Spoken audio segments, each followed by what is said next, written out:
tonight's show. Vive la France, I go off-roading in a 2CV. Vicki goes grey, importing the raucous Mazda RX-7. And Quentin wonders why top car makers still make duds. It's easy to forget how much technology has changed since the start of the early 80s. Back then, four-wheel drive was largely restricted to off-road vehicles like Land Rovers and these. But nearly 20 years ago to the day, all that changed when Audi went all-wheel drive with their mighty Quattro. That first Quattro road car was made with rallying in mind, and its four-wheel grip was unique to performance cars. No one could believe Audi had adapted the heavy and complicated four-wheel drive technology for everyday road use. And if it shook the motoring industry, it positively exploded onto the rally scene, winning on its second outing. Harry Bickler even had time to roll his car and still win the grueling RAC rally by over 5 minutes.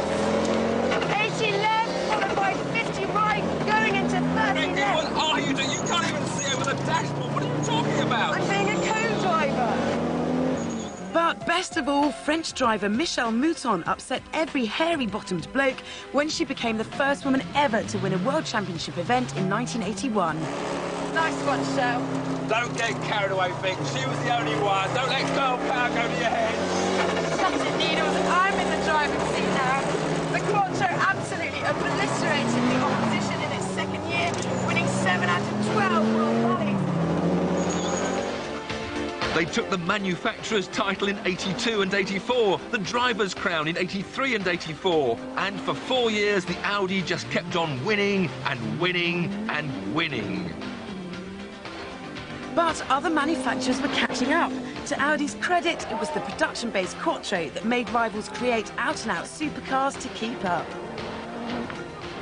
The four-wheel drive system was so successful, it has gone on to be a trademark of the Audi range. All of these cars owe something to the development of Audi's Quattro system, from the original A1 to the RS2 and the A4 touring car. But perhaps the best remembered of all is this, the Audi Sport Quattro. But is four-wheel drive really worth having on your road car? Later, I'll be putting Quattro up against front and rear-wheel drive cars to find out. And we'll put that seminal Sport Quattro up against this, its modern-day equivalent, the Mitsubishi Evo 6, to check if the theory of evolution really does work.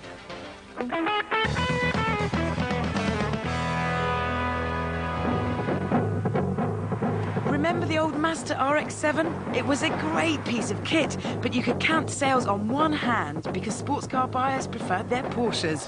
So, in mid-96, Mazda quietly killed it off. Or so we thought. The RX-7 is alive. Mazda still makes it in Japan and have continually refined the design so it's smoother, sharper and faster. And now you can buy the RX-7 in Britain again. It is the latest Type RS model, and under that bonnet lies a 2.6-litre rotary engine with twin turbos that have been tweaked to produce 266 brake horsepower.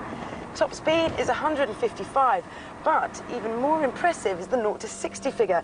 It takes just 5.1 seconds. Yes, 5.1 seconds. That's faster than a Porsche 911. This is effectively a grey import being brought in through the same process as those other Oriental sculptures, the Nissan Skyline and Mitsubishi Evo 6. The only snag is that you won't find it sitting next to 323s in your local showroom. You'll have to schlep to an enterprising Mazda dealer in Surrey if you want one. Ah, the price of exclusivity.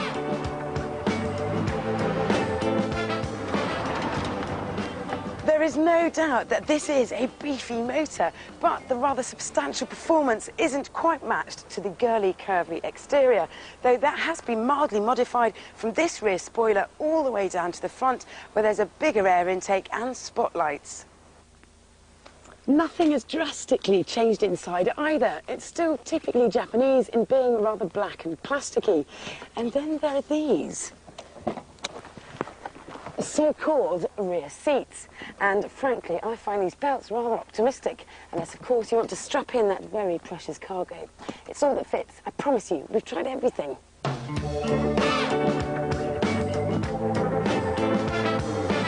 Up front, space isn't too generous either. Anyone approaching 6 feet tall will have an uncomfortable driving position. The steering wheel doesn't adjust, so it'll be rubbing your knees, and the seat doesn't move back far enough for long legs. But let's not forget that this is a sports car, not a limo. And just to drum that point further home is a whopping great big rev counter smack bang in the middle of the dials with a boost gauge off to the left. And the two together remind you just what you've got under your right foot. There's plenty of scope to get yourself into trouble when those needles start dancing.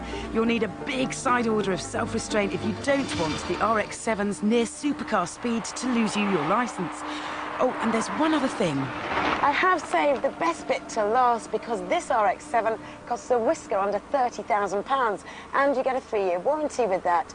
OK, it may not have Porsche prestige, but it's well equipped, got buckets of grunt, and it's rear-wheel drive. All of which adds up to make a Banzai car bargain. Hold the obituaries because the sun hasn't set on the Mazda RX-7 just yet.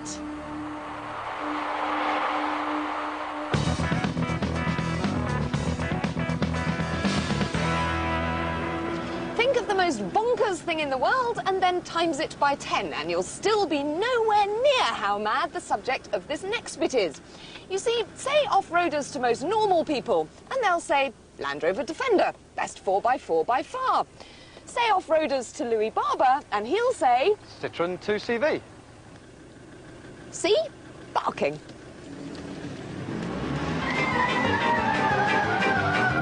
Maybe that's a little unfair. Louis Barber runs a Citroen garage, and when he's not servicing Saxos and Zaras, he's creating these little Frankenstein's monsters. He doesn't claim they're load luggers, they're just four-wheel drive fun machines and road legal. But if he's not barking, why did Louis start building these mud guzzlers? It all happened in a field on a New Year's Day, and a friend and I, we all got stuck with our little 2CVs, and I said to the chap, what you really want is a four-wheel drive. And a couple of weeks later he came to the workshop and said, well, you know, there's the money, get on with it. One of the most important bits was to build the transmission. Starts off at the front, there, a little box on the back of the main gearbox, followed up by this specially made prop shaft, and down at the back all the differential and drive shafts, etc. Basically it's all designed, all built just for this car. This is going to perform much better than you can ever imagine, I promise you. Really? Yep. Let's go and try it. All right.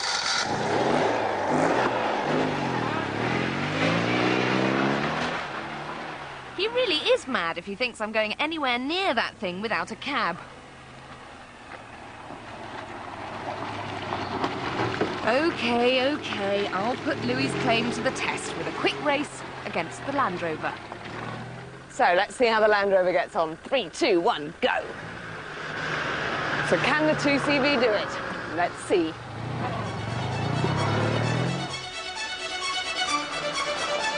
The Landy's low box and engine braking take the opening drop with ease safely.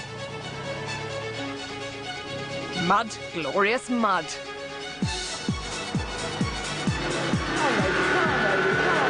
Yes. Even without diff lock, this upturned pram scoops up the steepest, slippiest banks. And at the first split, the Defender is just ahead, but the hippie machine is catching it. On this tight course, with trees coming at you from every angle, the ponderous handling of the big workhorse is struggling against the nimble agility of the Deux Chevaux. One thing that will catch out its low-slung, air-cooled engine is water. But no! It's through, and there's the Solihull Slugger. Can Louis' Love get past? Yes, it's taken the lead. At roughly £6,000, this little toy is less than half the price of the Land Rover. It won't pull the horse box, but it is great fun to drive. You do feel as though you're in control and closer to the action, whereas the Land Rover, with its sturdy, chunky build, 2 gearboxes and over 50 years of off-road tradition, would be the one to take you up the side of Everest. But for a quick slide round a muddy English wood, the 2CV takes some beating. Well, that was 4:52. Where's the Land Rover? Lumbering up the hill. Its extra weight and refinement certainly handicap it when it comes to ploughing through the mud, while the 2CV skates over the top of it. Well, the time? 5:59. Slower than the 2CV. Maybe Louis Barber and his mates aren't quite so mad after all.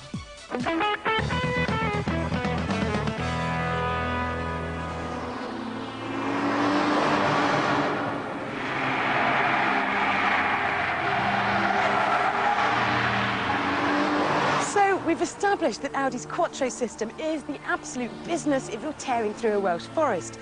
But how does that translate into the real world? Now, assuming you don't live on a Snowdonian hillside, is four-wheel drive really worth having on your road car? It's the battle of the transmission systems. 2 at the front, 2 at the back, or 4 all over. We've got a rear-wheel drive BMW 3 Series, our Audi A4 Quattro, and a front-wheel drive Alfa 156. And we've got a couple of real-world experiments lined up to test them where it really counts. Now, when you're just pootling around town, it's difficult to tell which wheels the engine is driving. It's only when you begin to reach the car's limits that you find out. This Alfa Romeo is front-wheel drive. Take it to a greasy roundabout like this one, and it seems that things remain steady at about 20 miles an hour. But increase your speed and, oh, loads of understeer, and the car just washes out. No front-end grip whatsoever. This 328 is a completely different proposition. It's rear-wheel drive, so all the power is going to the back tyres, which leaves the front ones absolutely free just to steer. Tow it enough and you'll start to lose the back end. But at least the nose stays pointing in the right direction, so you won't be looking at any oncoming traffic.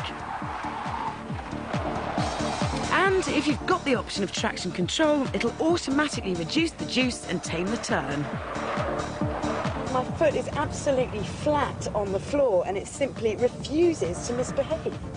Which is exactly what you'd expect the Audi to do with its Quattro four-wheel drive system.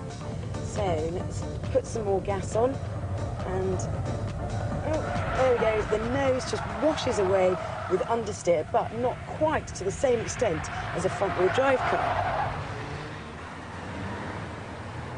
So, test number 2. Imagine you're cruising along a country road at 50 miles an hour, singing along to your toppest tune. Now imagine there's been a mass breakout at the local zoo. A penguin, good grief! So avoided the first hazard, onto the second, all understeer, but not enough to put penguin in peril. And that's the thing about 4x4. It's great for traction in a straight line, but once you reach the car's limits, it's good, but it's not a miracle worker. Now, one of the big misconceptions about rear-wheel drive cars is that when you come across an unexpected hazard, things can get a bit messy. Well, that's not quite the case. OK, you will get some oversteer, but if you keep powering through, because the front wheels are still pointing the direction that you want to go and the power is pushing you forwards from behind, you can propel yourself neatly out the other end. And no prizes for guessing that a front-wheel drive's tendency to understeer makes this the least tractable of our 3. Oh, dog. Oh, understeer, and I killed the penguin. But this isn't a criticism of Alphas. It's just that most front-wheel drive cars do tend to understeer more than others in emergency situations. Unless, of course, you yank the handbrake. So the bottom line, is four-wheel drive worth all the fuss? Well, it does offer more grip than a front-wheel drive car, but for my money, I take the rear-wheel drive BMW with its excellent traction control system that really inspires the most confidence.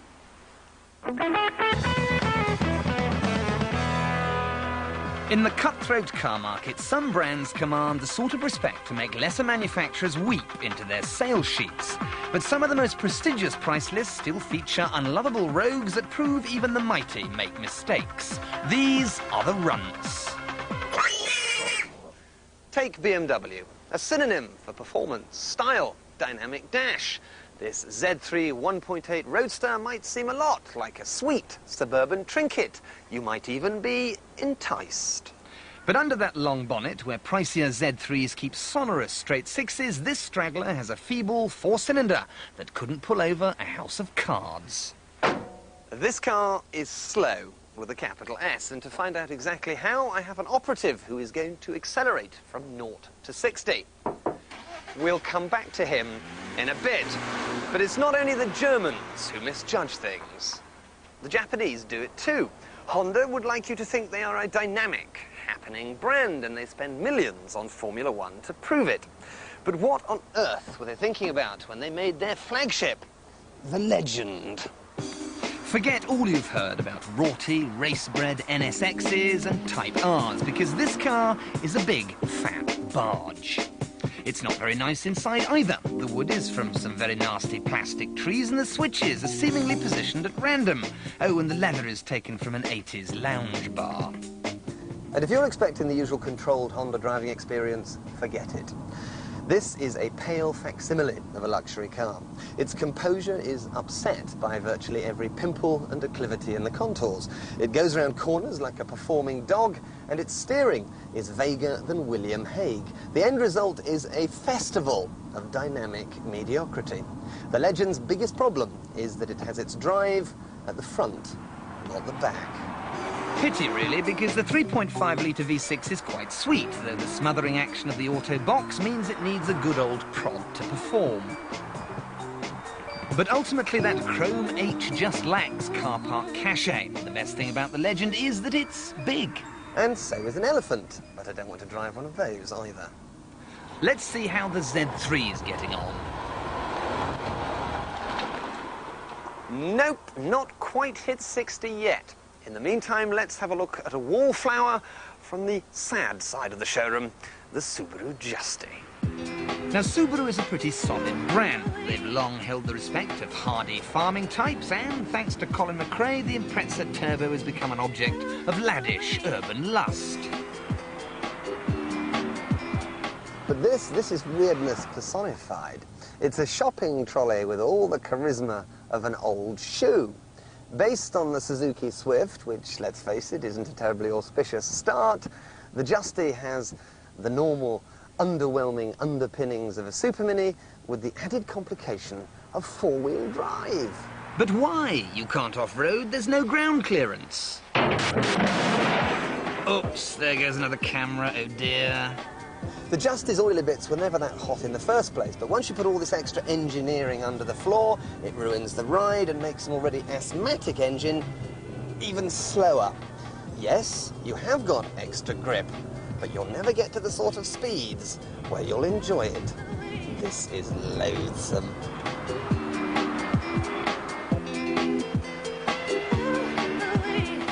And back to the BMW, and yes, it's just hit 60. Pitiful. But it's not the lackluster performance that disappoints, it's the thinking behind it that's so disgraceful. You see, the Legend and the Justy are sadly misguided because they don't know any better. They're terribly earnest, but not terribly good. But the Z3 1.8 has been deliberately designed for poseurs who could not give a pfennig for performance. It takes 10.4 seconds to get to 60, making it half a second slower than a Rover 25 diesel. So, gentle viewer, the moral of our story is don't get dazzled by bonnet badges and brand values, because even the proudest pedigrees occasionally roll out a runt.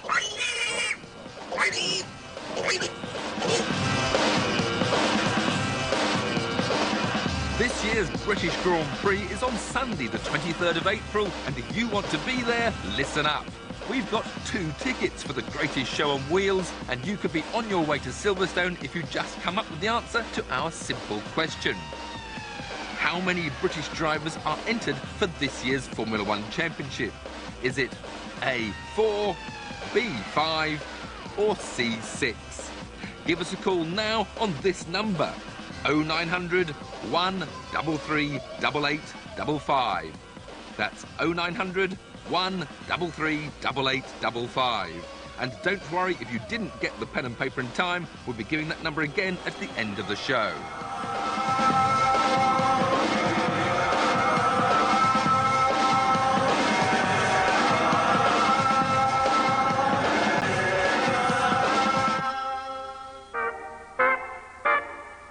The Morris Minor, a slice of 50s England when we all knew how to check the oil and water. We cared not about wearing seatbelts. Contraception was a dirty word. Oh yes, and the vicar didn't appear in the Sunday newspapers. My first car was a Morris 1000 Traveller. My mum had a dark green 4-door saloon in which I learnt to drive and passed my test.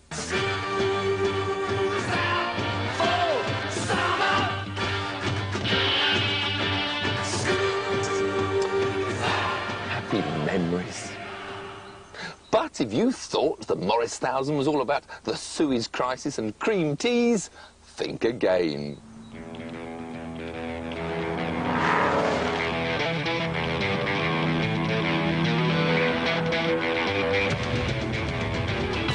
Enthusiasts around the country are fitting the faithful Moggy with a variety of engines which give this 20th century classic 21st century performance. It's bizarre to think that I'm driving exactly the car that I owned nearly 30 years ago, yet it's got modern-day performance. Mind you, it's still got the same old high-speed steering wheel wobble that my car used to have. Ah, it's a Morris 1000 at its heart. This Miner has a 1.4-litre 16-valve Rover K-Series engine tweaked to give 126 horsepower, which pushed this old girl to 60 in under 9 seconds and a top speed of over 100. Rear-wheel drive, the old Morris 1000s used to go sideways around wet roundabouts at about 10 miles an hour. But this unit, it's got big fat tyres on the back which make it grip. And that's probably why the limited slip differential's even more needed than ever. Down, boy, down. The great beauty of this, though, is this particular model looks just like mine did all those years ago. It just performs like a modern-day car.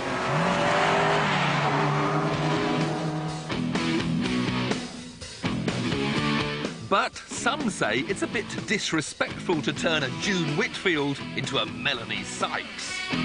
There is a place for the original cars, but there's also a place for the modified ones. There's a lot of people out there want the look of an original car and the go of a modern car. We've started basically with modifying, obviously, the A-Series engine. We then moved through to fitting the Fiat Twin Cam engine, and now we've progressed up to the Rover K-Series. The price of the conversions would start at around £12,000, including a full suspension and braking package. The maximum is sky's the limit. And Kiwi Richard Hobbs is fast heading in that direction, having already spent £40,000 on his air-conditioned sound system Dream with a 160 horsepower Rover engine. Well, I first became a Morris 1000 fan back in '83. Learnt to drive in one, and my mother gave it to me when I got my licence. This, to me, is the ultimate Morris Minor. It's got the best of everything. It's going to be my car till the day I die. He's even going to drive it home across the United States, complete with matching half-timbered trailer. Then, of course, there are those who say, why replace a small four-cylinder engine with a slightly bigger four-cylinder engine? Why not put in a 300 horsepower supercharged 3.5-litre Rover V8? Well, why not?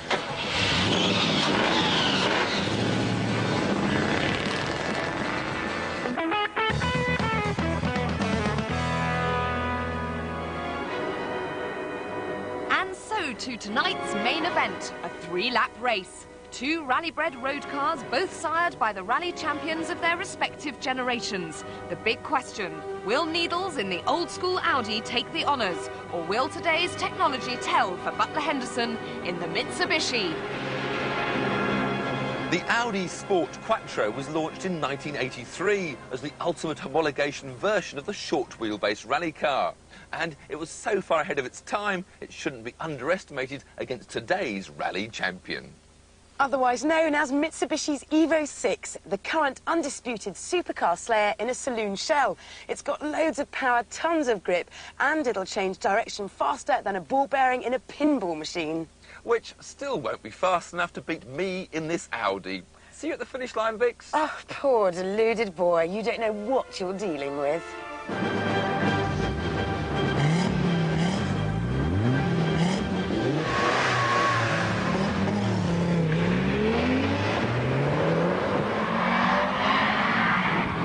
I think he's beaten me in the first corner.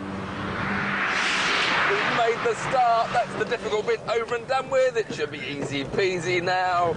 This 5-cylinder 2.1-litre turbocharged engine has got an amazing 306 horsepower, which will launch it to 60 in just 4.5 seconds, and it'll go on to 155 miles an hour. Come on, Tiff, you're holding me up. Come on. Oh, as I suspected. Oh, no! No!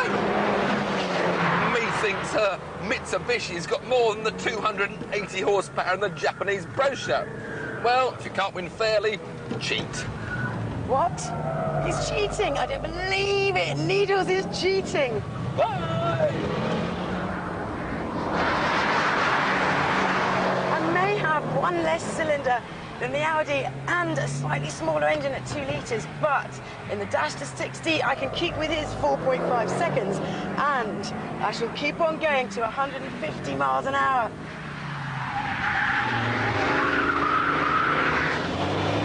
Handling is, well, it's variable. It's nicely balanced, a bit too much oversteer, but I think the differentials are a bit tired on this poor old car. But then she is 17 years old. Oh no, here she comes. Ah, adios, old boy. Right, he cheated. 2 can play at that game. Oh no, that's not fair. That's my trick. Power delivery in this thing is wonderful, particularly when the turbo kicks into action. It just rockets me forward. Oh, she's a wonderful car to drive, but I don't think we're going to catch Vicki now. Yes! Never mind, girl. We done well.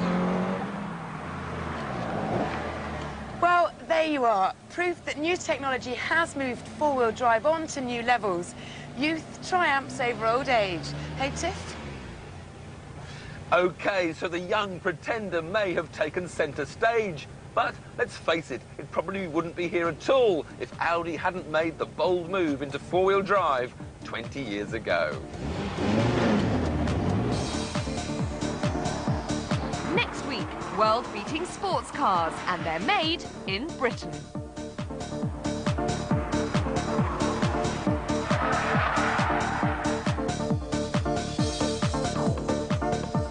Back to the fray after 10 years, Sir John Harvey Jones is back troubleshooting next tonight here on BBC Two.